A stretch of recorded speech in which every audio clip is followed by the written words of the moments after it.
Greetings, people of All Saints. The Gospel for today is from Matthew, the 14th chapter, beginning with the 13th verse.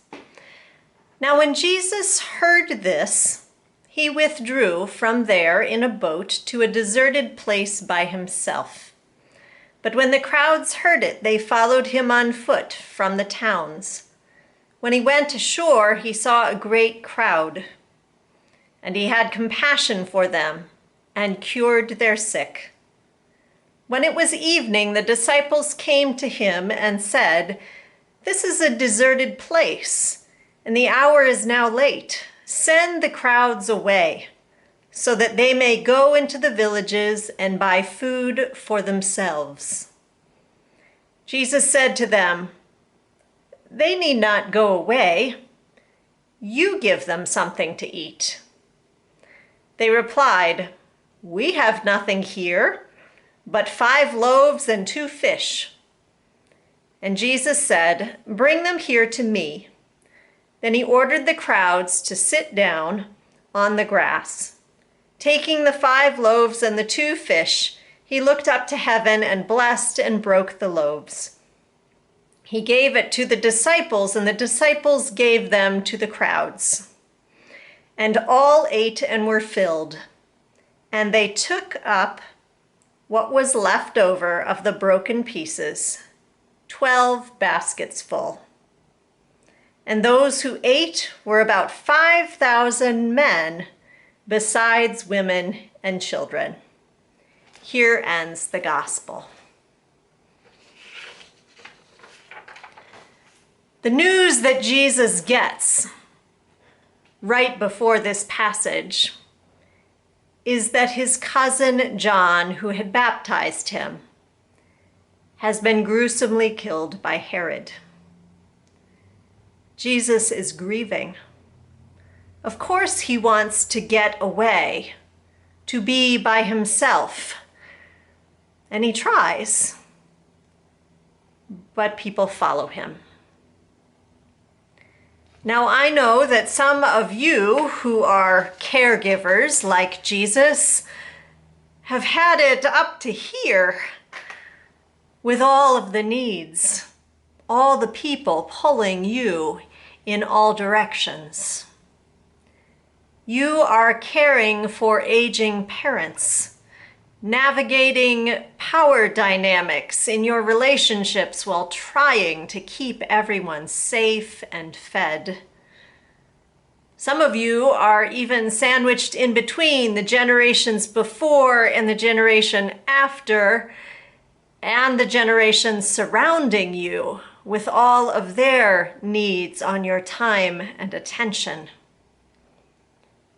As is the case for those trying to plan how to begin school this fall, there are so many competing needs and really no good options. It just keeps getting piled higher and deeper.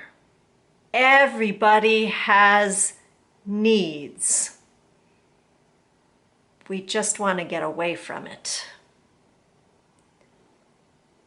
Now, we know that the Bible is certainly not a how-to manual, and what would Jesus do is a question that people usually ask when they already know the answer they would like to tell you. But we can look to stories like this from the Bible and look at Jesus feeding all of these people with the help of his disciples, to be reassured about what God can do with what little we have to offer at this point. We can wonder together about how God can work, even when all that we see is scarcity and competing needs. God can make leftovers. When we respond with compassion to the needs of those begging for our attention, God can produce so much that there are 12 baskets full left. People just want to learn or to be with us. They want a word of hope in the midst of the waves of bad news. But by the way, since they're here, when's the next meal? And we're hungry again. So many of us are running on empty, hungry for hope and energy or something to offer those who keep asking us to meet their needs.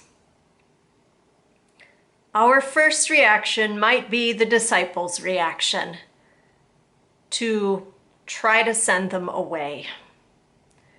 Maybe we could banish the need by sending them somewhere else to deal with it themselves. Or maybe we try to tune it out because it's not my problem, or it doesn't affect my people directly. Sometimes we assert that we do care, but we need to focus on our people right now. I understand that instinct. I'm not proud of it, but I get it. That is the disciples' suggestion, to send away the crowds so that they might go and find food for themselves. But Jesus looks at the crowd, then he looks at the disciples in front of him, and he reorients them toward each other. You give them something to eat, he says. After all, it's not really about the food or the need. It is about each other.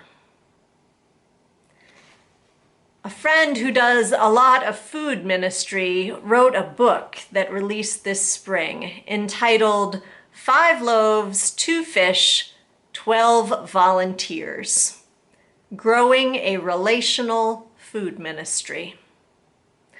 Liz writes that when a faith community feeds people, it is not really about the food, although of course, people need to eat.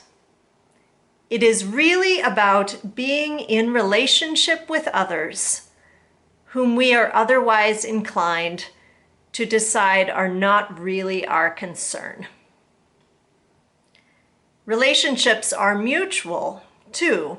So even for leaders, for caregivers, bosses, or parents, for those that others are depending on, being in relationship with people means that we too are vulnerable.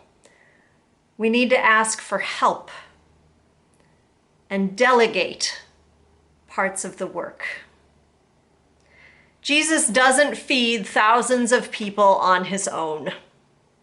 He reorients and gives his disciples the means to do the work with him.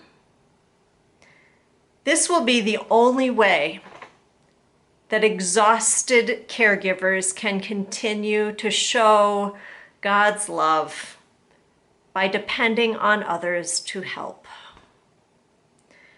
God works through us distributing the work. This is why I'm excited this August to ask some of you to share the missions of the serving ministries you are a part of and would like to invite others into with you.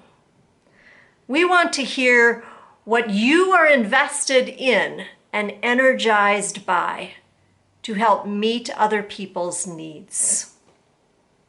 We know that there is enough for all. There's just a distribution problem. Jesus has recruited us to take care of the distribution. Thanks be to God.